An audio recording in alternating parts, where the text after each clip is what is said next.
there has been this trend on YouTube that I've been quite intrigued for a while now, and that's the "this game hates you" trend. Now that I've mentioned it, you've probably seen it referred to in thumbnails or YouTube titles. It could be referring to a horror game that blends fiction and reality into a blurry mess. Maybe it could just be a funny moment where your connection to the game cuts out at like the worst time possible? Or perhaps it's a glitch that occurs during a tense match that costs you the whole game. That's what most people consider a game, quote unquote, hating you. But I've been intrigued a bit more about other aspects of this trend. In the last few years, there have been games that pushed the boundaries on two separate fronts of this concept. On one side, you have games that require skill, expertise, and a patience of a monk to overcome challenges. And on the other side, you have games that break the boundaries between the game and the player itself through its narratives, mechanics, scares, or even just influencing the computer itself. So I thought I would take the time to look at the differences and similarities of these two aspects, and maybe even share a secret third thing that I found as well. Maybe these two things have nothing related at all, or maybe that's simply two sides of the same coin. So, let me tell you about hate.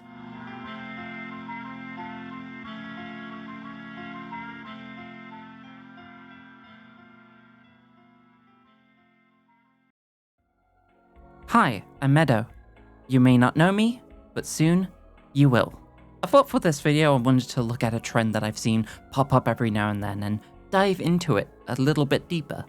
If you haven't seen this game hates you trend, then maybe you've seen similar ones too, like this game destroys you, this game breaks you, this game gives you a big kiss sloppy style. However, I'm mainly focusing on the aspect of hate, considering there's a lot of use cases for these types of games, and I might throw in other examples outside of video games like literature and movies. Also, just to clarify, I know some of these examples, especially ones that are in one specific genre, can be very clickbaity, but I still think it's worth discussing to see the merit of it all. With that said, let's talk about the first genre of these kinds of videos, and this may be a bit topical and slightly controversial, but I think there are some games out there which can be hard to the point of rage. Difficulty is one of the main parts of why a game can be seen as hating you. Whether it's the highest difficulty that is making a game a huge slog to get through, bullet sponges galore in FPS games, or maybe it's just the game itself that has this reputation for difficulty. I remember back in the day where you have a huge range of rage games that stressed people out to no end. The first one that caught the attention of players and YouTube creators alike was I Wanna Be the Guy. This game was essentially a 2D platformer, but had insane levels of difficulty, like a lot of tricks to deceive you and kill the player, and just the game making fun of you. A lot. I'm gonna lose my mind. Go! Go! Go! Go! Go! Oh! I Wanna Be a Guy was actually part of a smaller subgenre of games called Masocore. This was essentially games, preferably 2D side-scrollers, that had their difficulty cranked up to 10,000% and were specifically designed to be frustrating and rage-inducing to the player. The Kaizo style of games that was popular with Super Mario Bros. ROM hacks could also be technically referred to as Masocore as well. Also, if you're wondering what Masocore even means, it's the combination of the word masochist and hardcore. This was coined by someone on the Select Button forums, which was then popularized by the blog Antipixelante, who is also known as Anna Antrophy, who has made a similar type of game called Mighty Jill-Off, where it's more focused on the masochist aspect, since the game is about a slave-master dynamic. Since the days of I Wanna Be the Guy, Masocore has fallen off in the last couple of decades, and a new genre has replaced it. Souls-like. Souls-like games are games that are primarily known for its punishing difficulty, expertly crafted atmosphere, and environmental storytelling that doesn't tell the player the full picture, but allows them to pick up the pieces and craft their own narrative. These are the games where patience is a virtue is basically a mandatory understanding that you need to have in order to be successful in these kinds of games. This is where the good chunk of "this game hates you" type videos lie. Discussion of hard games that require precise combat skills and understanding of the mechanics of the game in order to progress. However, this difficulty understanding isn't unique to Souls-like, as there are other games like Pathologic that is also known for its soul-crushing difficulty, where you are timed on certain quests that, if you fail, then you simply cannot proceed with the main story without sacrifices. Between the walks to and from your objectives, you are forced to scavenge and hunt for scraps of food to keep your hunger meter stable, and to ensure that you don't get ill and die of the plague. This is the second part of the difficulty side, where the difficulty is to amplify the themes and story aspects of the game. I'm also reminded by Stalker, which the underlying mechanics of the game showcase the struggles of someone who needs to survive in the zone. It's a painful, bleak existence where the world is hostile but not malicious to you. You have to eat, take care of your radiation, ensure that you aren't taking too much psychological damage to yourself, and to ensure that the anomalies in the world are understood and respected in order to not die. While Souls-like are the main genre of difficulty, there is another style of the game that was influenced by I Wanna Be a Guy and another core rage game, QWOP. QWOP, made by Bennett Foddy, was a game that essentially birthed a new style of game that fused comedy with the aspects of difficulty and rage. He'd also make two other similar games, GURP and CLOP, that were very much spiritual successors to the original, but it wasn't until 2017 when he made Getting Over It with Bennett Foddy, the game that required you to use a sledgehammer to climb up a mountain while commentary by Bennett played over certain parts of the game. This has essentially become a new subgenre called Foddian games, where the idea was to use weird controls, platforming sections, and zero checkpoints to elicit rage and frustration from the player. You may have seen videos and live streams about these style of games, like with Jump King, and a difficult game about climbing.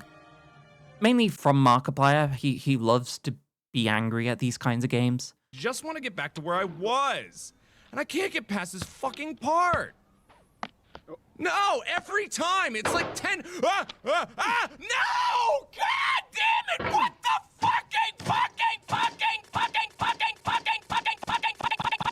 Specifically in the game Getting Over It, Bennett was inspired to make the game after the freeware game Sexy Hiking, and during his voiceovers, he states that the first obstacle in that game, a single dead tree, had players not being able to get over this singular tree. As he put it, "You prod and you poke at it, exploring the limits of your reach and your strength, trying to find a way up and over.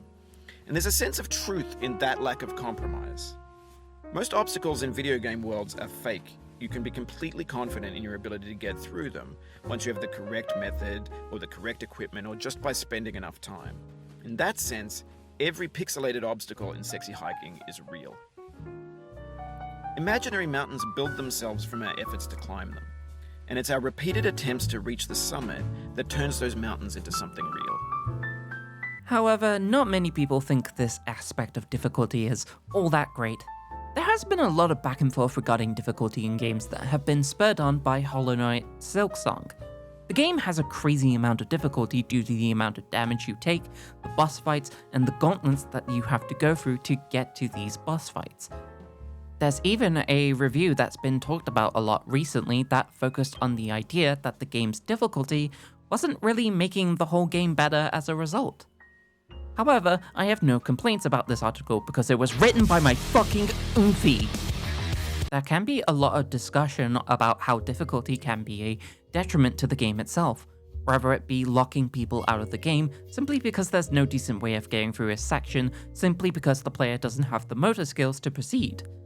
There's also some games that actively mock the player for picking easier difficulties, which I find a bit too much personally, and oh god, get good culture is just extremely toxic in of itself. Getting over a hard and tough challenge can be a really positive and enjoyable experience, as said by Bennett himself, but not when people in the comments are shouting get good and belittling you because you have an actually good and fair complaint about a boss in Elden Ring. I also mentioned earlier that this frustration can come outside of the game mechanics itself. The earlier example regarding an interaction that cost a match for the player, in that specific case, it was due to the portal not tracking the opponent correctly, which is why it missed, and so many other players tried to recreate this moment, but to no avail. There are moments where the hit scan of your gun doesn't work as intended, the netcode bugs out, rollback happens that causes a weird interaction, or King Crimson decided to show up to haunt your game for some fucking reason. Whether it's a problem with the outside factors that make it feel like the game is hating you, its design philosophy, world building, controls, mechanics, whatever else is out there, the feeling that the game is mocking you, toying you, and molding you into its plaything is always a reoccurring thought whenever I think about playing these games. You just can't come into a game to play like you normally would. You have to play by the game's rules in order to succeed. But what if the game could manipulate not only the game itself, but you and the platform you're playing on? I think it's time to turn the coin over and talk about when the game decides to break the lines set by us and the game. This is the real hatred that I'm talking about.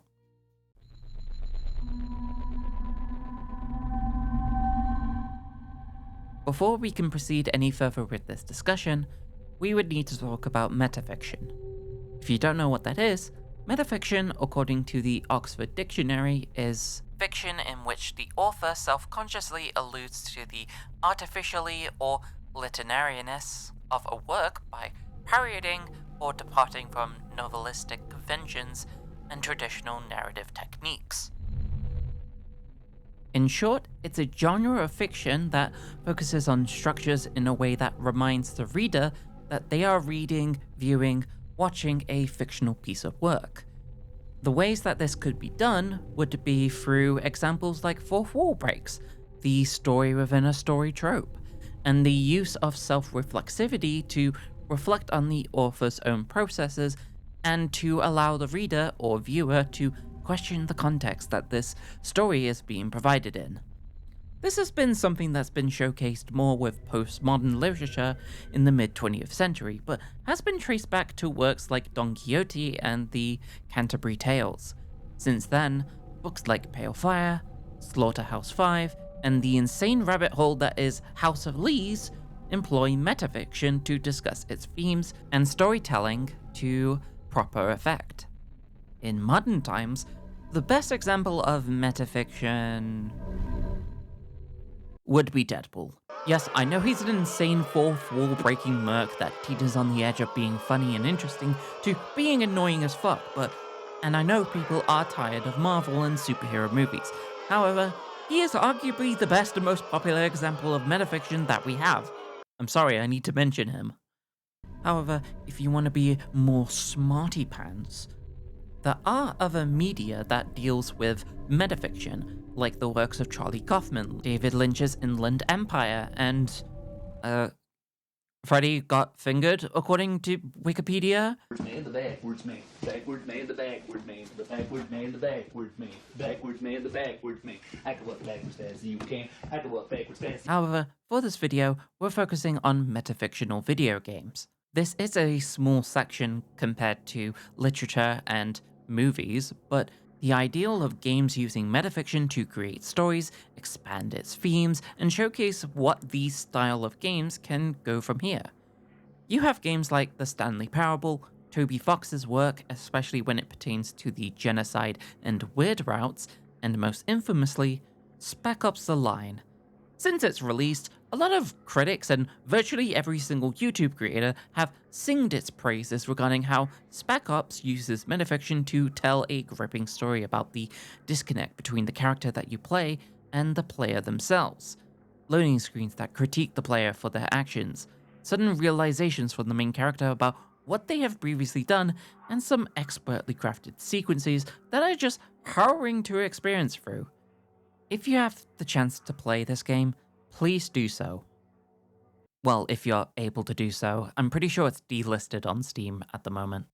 I will also mention that visual novels themselves have so much metafiction elements in them that I need to mention, considering a lot of people just point to Western examples as the main point of reference rather than looking at what the Japanese game industry were doing at the time.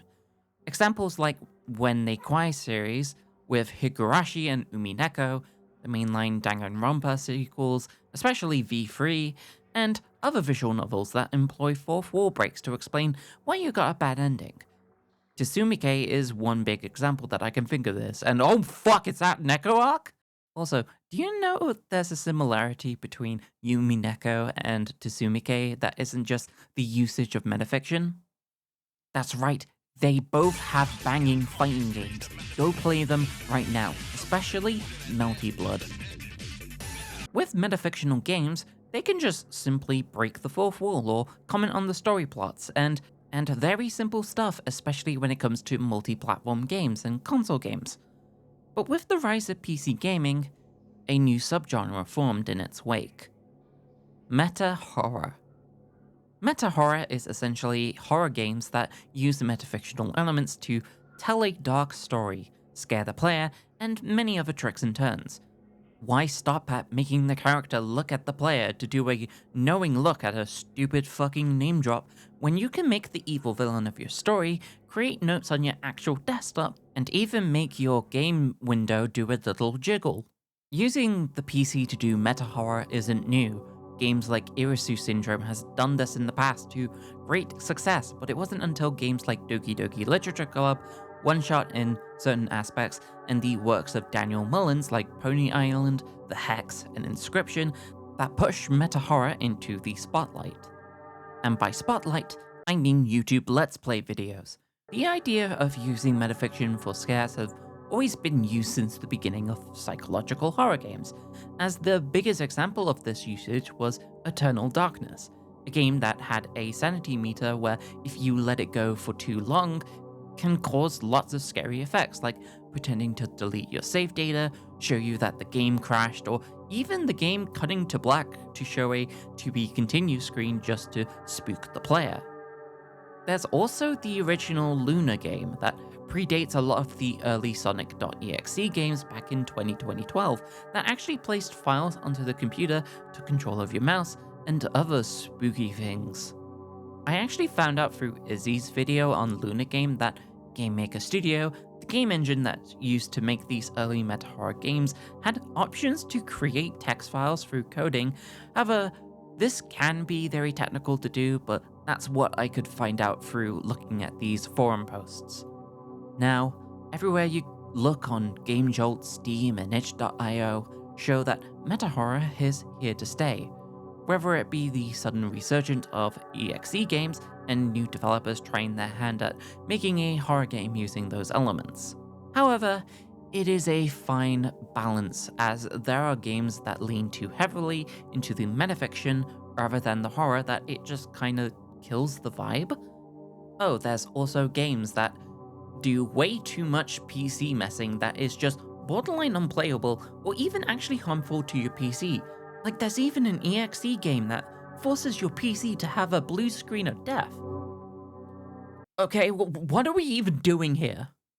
However, if we need an example of meta horror done well, and is arguably the first of its kind to get popular on the internet, then we can look no further than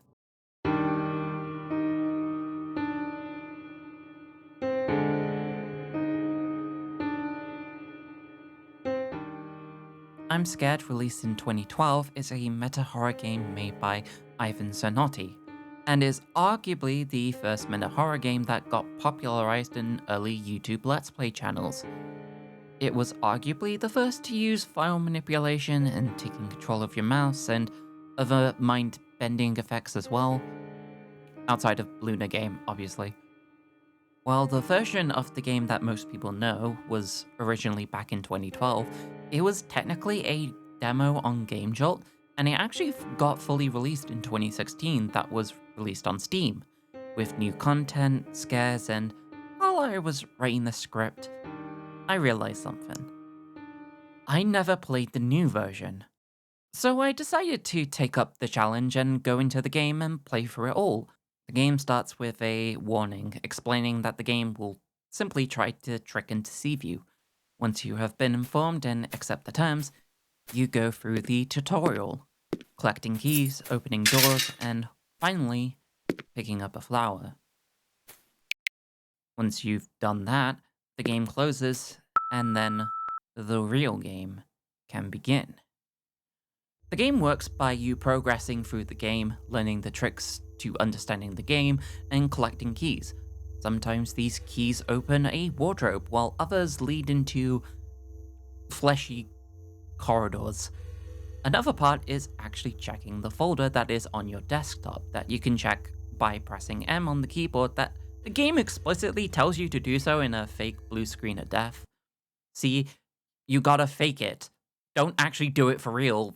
I'm looking at you, vanilla game. Also, don't use AI, you fucking nerds. Images and TXT files get added to this folder that provide key information and world building, like the one titled Attention. There is a way to turn an entity into data. They have a life of their own.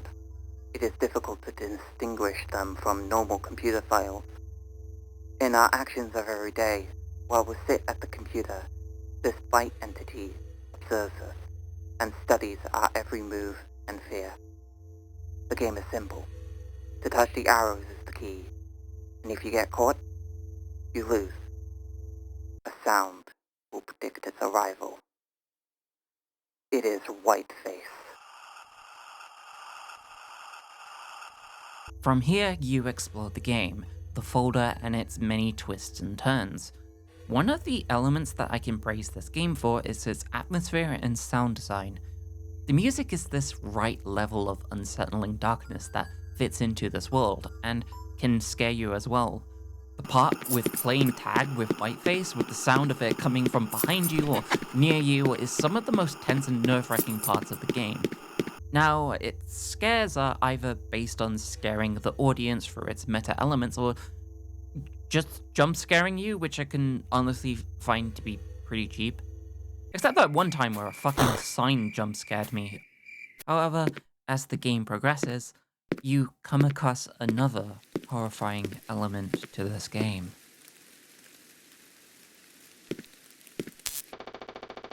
Gasp! A woman! Whiteface must not be happy about that.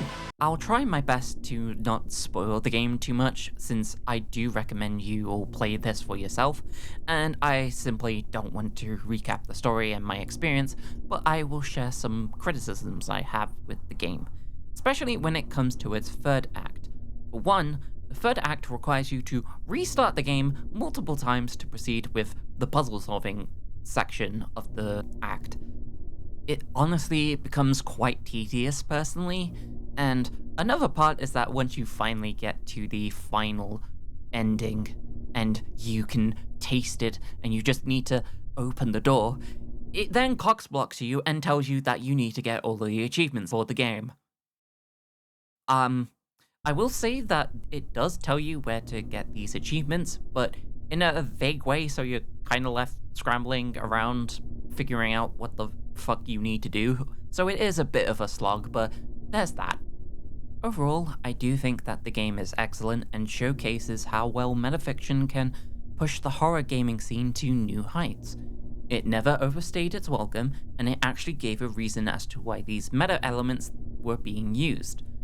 One final thing I'd like to mention is the writing, because some of these documents are really well written and showcase the personality of the entities that we're dealing with. Like, for example, the document titled layer.txt which you get after completing the second act.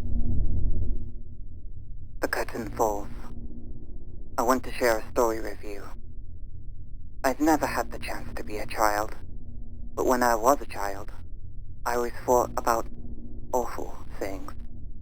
One day my brother went to an appliance store, leaving me in the back seat of a car. I looked at him entering the store, disappearing behind the sliding doors, and then my head drew a scenery. Oh no. My brother got impaled by some sort of electrical appliance. There's blood everywhere. What shall I do now?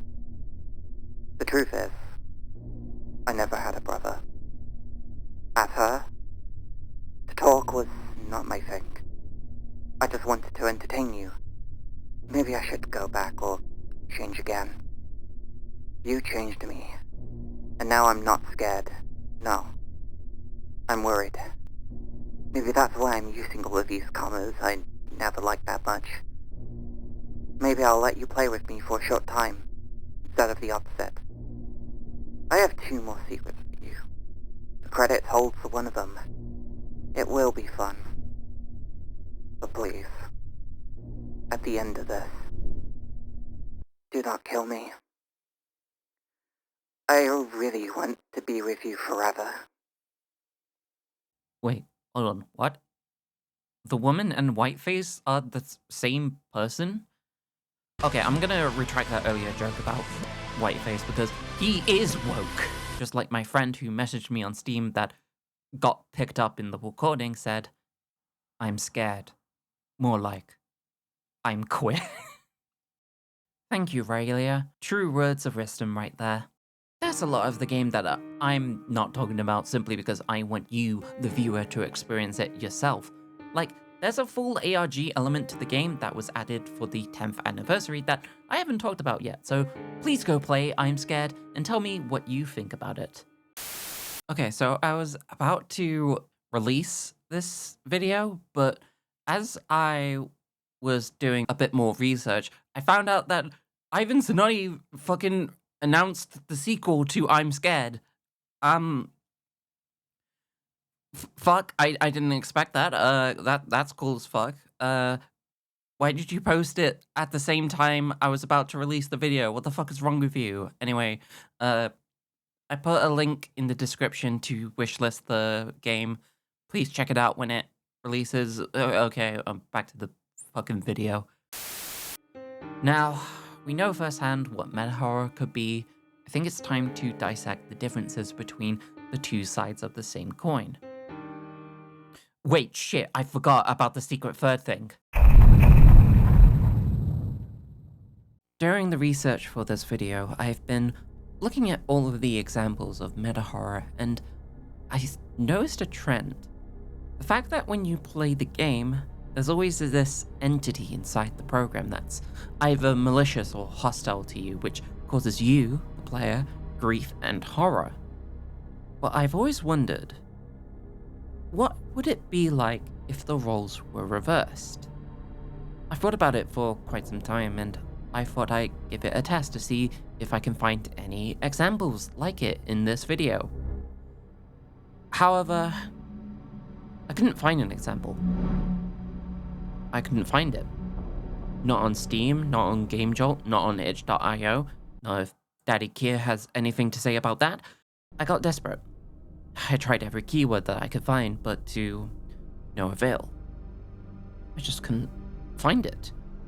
So I just mashed words onto my keyboard in the search bar, and in a Hail Mary, I clicked search. Instead of nothing showing up, there was only one result.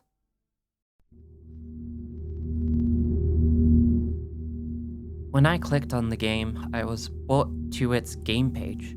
Instead of there being any clue or description of what the game was about, it was garbled, jumbled, and broken text that scattered on the screen. The only image of the game was a screenshot of pathways that get more corrupted and distorted with each iteration. Tags such as broken, destruction, horrible, and suicidal are shown on the page. When proceeding with the download, there is only one command: extract, repeated ad nauseum. When extracting, you are left with a folder that, when clicked on, leads you to yet another folder, and another, and another, and another. All the while, you are going ever downwards with no executable in sight. Then you come across a TXT file. This too is broken, but looks to have random pieces of code in it. EXIF, JFIF, code showing things relating to X packets, potentially metadata? When trying to convert this text file into a JFIF, it yields no results. After exploring for a while, you finally get to the exe, and you bring it out to your desktop. You click on the exe, you check its graphics settings, nonsensical symbols and letters, just like the rest of the folder names. And after all this time and searching, you click play.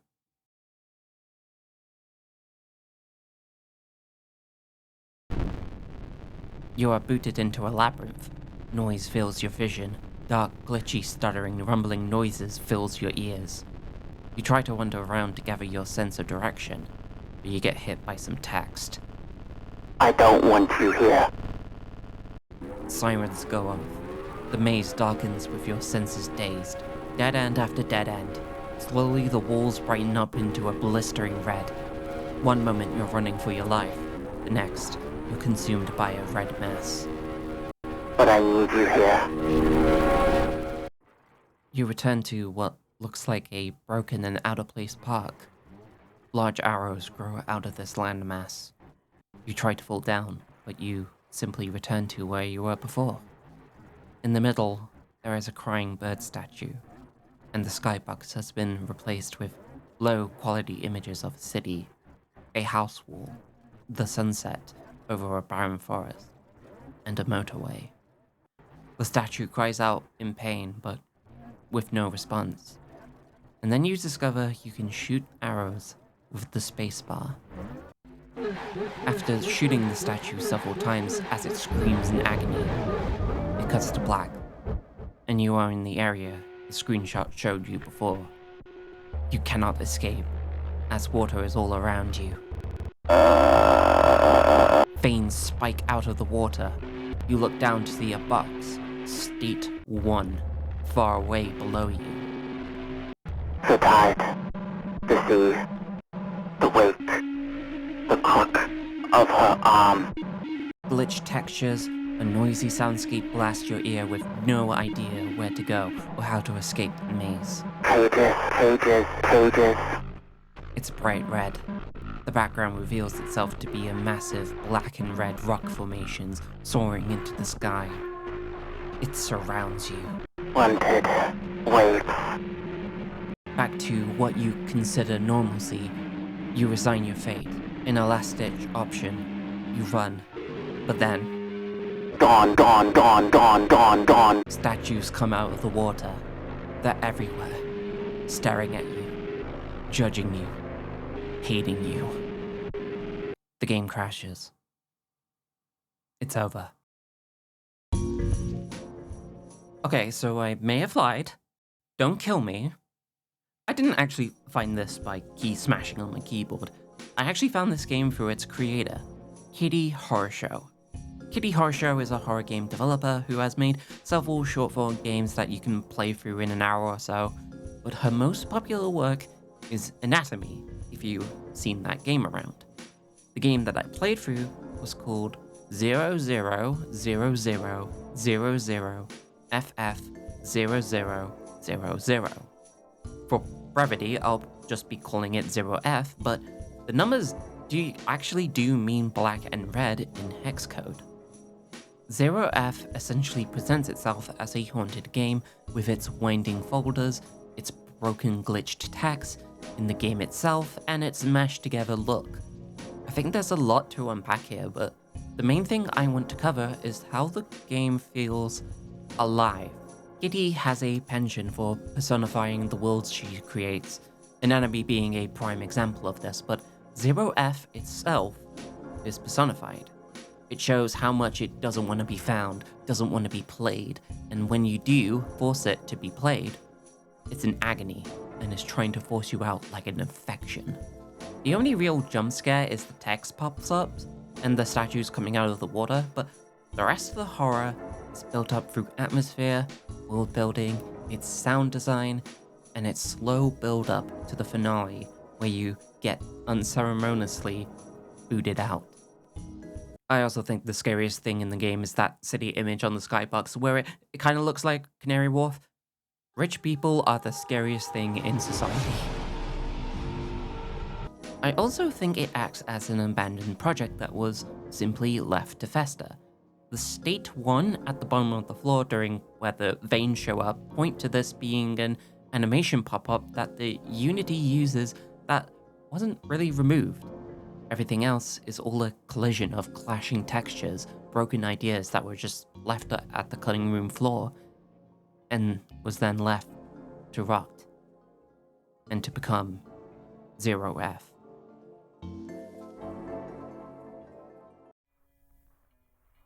You may think that I'm reaching with Zero F, with it being considered meta-horror since the game doesn't, well, actually stare at you and give you a big slap across your face through the screen. So I may as well give you another example that I found as well. Also, by Kitty Horror Show. Tenement. Tenement was part of the Haunted Cities Volume 4 collection that was released on itch.io in 2020 and is part of one of 4 games. Tenement is a fairly simple game to understand. You walk around this barren city and talk to its inhabitants, and well, that's it. When you talk to these beings, they talk to you about their life and their circumstances with the level of mundanity that comes with living in a big city. But the things they say are quite perplexing. Do you know what this place is missing? A hotel. You may laugh, but I'm telling you, when I was younger, everywhere that was anywhere had a hotel. I was lucky enough to grow up just an hour outside of a city with a hotel. My papa and I, and then later my dates and I, used to go into the city together by rail and make an evening of it. Like everyone else who was young or in love, or both.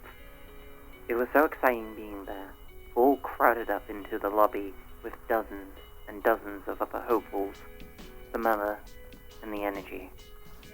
Sometimes you meet people who have been there before, and they tell you some of their experiences. And sometimes you meet people who've never been, and you tell them some of yours. There was a real sense of brotherhood to it, a shared wonder that brought you together. And when the person at the front desk would appear and announce that a new room had been born and cleaned and was ready, oh, you should have been there. Instant quiet, excited silence, until that desk person called out the numbers. Getting to be the first to visit a newborn room was like winning the lottery. You felt like a pioneer. Yeah, so you heard stories. Well, I've heard them too. And you know something? Most of them are true. Yes, there were rooms that would pull the skin right off your bones. Yes, there were rooms that snapped you and ground you up. There were rooms with floor made of spider skin and walls made of wasp bone, where everything stank and buzzed and howled, and you come back out broken, or not at all. They weren't even all that rare, but it was worth it. You don't believe me, but it was worth a chance to get to be the first to enter a newborn room, because there was always a chance you'd be the one to find the room, the grand and final room. There were one where the hotel's heart and mind and eyes and soul were. You'd get to be the one to sink your knife into its brain and kill the hotel for good and all, and the city would remember you forever. It was a long shot, a pie in the sky kind of dream. But if you don't chase those kinds of dreams, then what's the point? That whole thing I just read to you was just from one person. You could find these entities ranting and raving and talking about their experiences to you everywhere in this game. Some talk about running away from it all. Some talk about going to their grandmother's house. Others talk about the factory being closed and the roads being filled with congealed blood. The best part of Kitty Horror Show's games is the writing, and this game is full of it. But that's not all. You can refresh the game with F5. Once you do that, you will lower it into the city at a different time of day and environment. Maybe it's dark with only a red spotlight shining your path. Maybe it's just a simple night, or a dusk with the sun setting amongst the clouds. A shepherd's delight. New residents arrive with new stories to tell, like one where if you didn't sneer and snob like anyone else, then you simply did not belong. Fantasizing about getting in a car, throwing everything in the back, and then taking off, never looking back. But you've seen everything. Refresh. A resident in the alley talking about changing alleyways, saying that some of them had the smell of a restaurant that sold fried food, maybe even noodles. Refresh. A resident nearby a bench talking about how nice it is to have no phone at all, but is also missing out on the feeling of rain, reminiscing sitting on their balcony during the rainstorms and feeling the rain on their skin, all warm and cool at the same time. Refresh. A resident comments on you not being from here, but simply dismisses it to talk about basements. But you notice a red vignette starting to show on your screen. Then you refresh. Veins coming from the sky filled with deep red.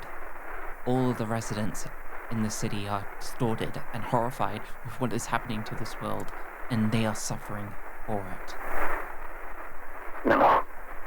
No, I don't like this. This is wrong. This isn't supposed to happen here. It's not supposed to happen here. Back there, maybe, back where I came from, but this is wrong. I thought there isn't supposed to be any more. I don't understand. Everywhere you look, the residents are feeling pain from the refreshers. Their essence is being sucked dry, and some of them know who caused it. Listen, you have to stop. You have to. Don't you understand? Don't you see what's happening? This isn't right. It's hurting us. It's sending us down. You can't keep doing this to us. You have to stop. Please. Please. Please stop. With nothing else to do, and running out of options, you refresh. Noise fill your ears once more. Your vision has been overtaken by this rot. It's dark. Walls appear that weren't there before. The veins from the sky are everywhere. And every single resident only says the same lines over and over again. Please stop. It hurts. You caused this mess. You broke it. Nothing else to do, nothing else to stop. You refresh. You respawn back to where you were, but the entrance is blocked off. There's no noise. No music. No life. On the wall, there are only 3 sentences written. You used us up. We are angry. Come back tomorrow.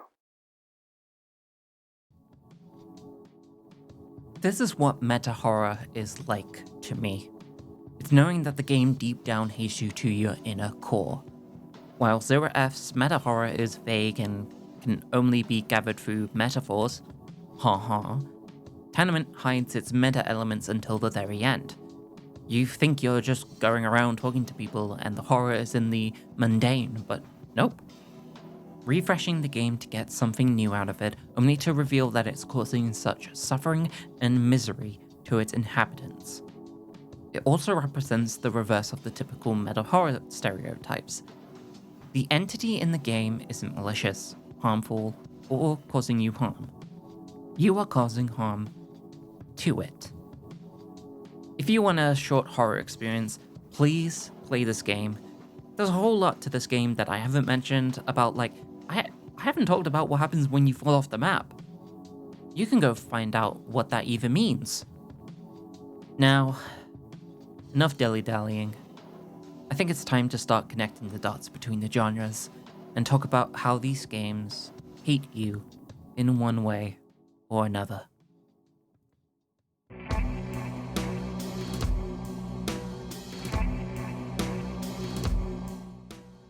To put things into perspective, we should talk about how these games talk about the ownership of the game itself and the boundaries that are placed on it. There's a game that I keep coming back to throughout this research for the video, and it's not a horror game. It's a game called Hurt Me Plenty. It's made by Robert Yang, and his game is all about the dynamics of a BDSM situation. You negotiate the boundaries, the limits of what you can do, and how receptive your partner is, and then you do the deed. The original version of the game has you physically mimicking the slapping motion with a leapfrog controller, but the thing that stood out to me the most was that if you broke the boundaries, violated consent, then you'd be stuck waiting for him to forgive you in real time, locking you out of the game until he is ready. You used him up. He's angry. Come back tomorrow. In games like imscared, it shows you its hand to tell you what the game is all about and what it intends to do. I need you to acknowledge that this game will try to deceive you as many times as it can. If something strange happens, or the game crashes, please have faith and think outside the box. The explicit setting of these boundaries is a key aspect of meta horror games, as so many of these fourth wall breaking and .exe games inform you about the potential dangers and scares that the game will have and what it will potentially do to your PC. However, not all meta horror games do this. From my understanding, Daniel Mullen's games don't do this directly, but the only thing it does do is use your Steam friends list and actually pretends to be one of your friends to message you. It's really weird. However, this setting of the boundaries isn't specifically just for horror or for teaching the concepts of consent. It can be used to showcase how the game can be disobedient to the player and to show that the player isn't simply in control. One game developer put it as such. I would say that one of my strongest moral aesthetics is that the player should not be the owner of the game. The player should not be the master of the game. I think the game, maybe the designer, but at least the game itself deserves to have some control over the player, to have some mastery over the player. Some disobedience is the word I always prefer to use. I strongly prefer games that have some feeling of disobedience, because I don't see how playfulness can exist in an obedient piece of software. This disobedience can take the form of a book, breaking the idea of how a page format should look like, a punishing boss fight that takes so much out of you, an apple falling upwards, the game taunting you from a TXT file that it created, the game screaming in agony. Oh, by the way, that game developer I quoted earlier, that was actually Bennett Foddy in an interview with Jesper Jewell, and he also had something to say about Hurt Me Plenty as well. If you do more than he consented to, the game locks itself and you can't play it for a number of weeks, while the game waits to forgive you. I found that very interesting. Just framing it as, well, yeah, you have downloaded this digital piece of executable software, but you don't have the infinite right to run it and treat it how you want. That seemed very vital to me. I think the part of the reason that I arrived at this aesthetic was building games on the web where people don't, in fact, own the software. They don't download anything. It's on my web server. It's only running in a client on their browser. And if I want to change it, if I want to delete it, it's gone. Right? It's really changing the idea of ownership over software and challenging it. This idea of the game being its own master is nothing new. Games like Pathologic have been formulating this design idea for quite some time. These are kinds of games that don't simply give you the keys, but forces you to make your own key or even just break the door down. It doesn't allow you to be relaxed for 1 second. It can be a boss with unpredictable attack patterns, a fake blue screen of death, or exploring folders within folders within folders.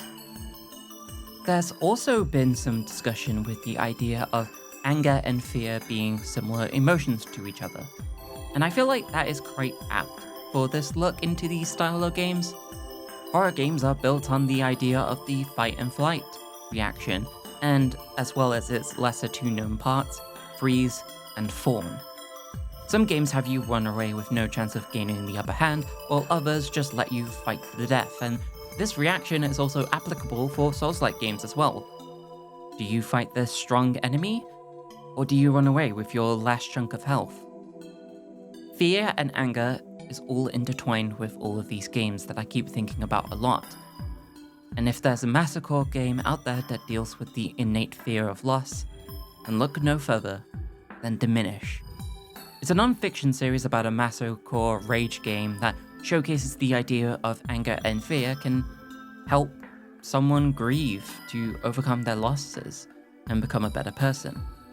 There are great videos on this series that I highly recommend you check out as well, and make sure you check out the channel as well.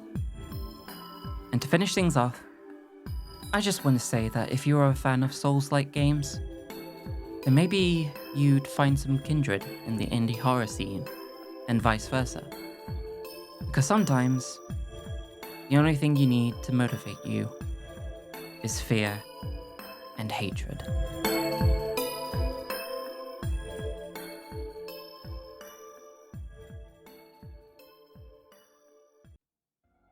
Thank you so much for watching this video.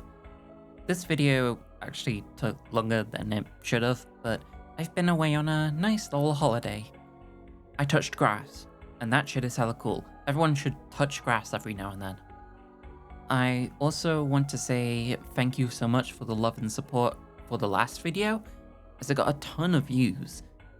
I appreciate everyone who left a comment on it and actually shared their thoughts on the whole topic. I do really appreciate that so much. If you do want more videos like this, then please let me know. Please make sure to like, subscribe, and do all of the algorithm boosting stuff as well. I have a few ideas for videos in the coming weeks or months. One is about inspired works about a certain digital horror series. One is about an underrated analog horror series. And another, well, let's just say it'll be my own kind of urban exploration into a spooky series. I hope you're picking up what I'm saying here, otherwise this joke is not gonna work. Anyway, I'm gonna dip now. That one werewolf chick from Deadlock is calling to me. Bye for now.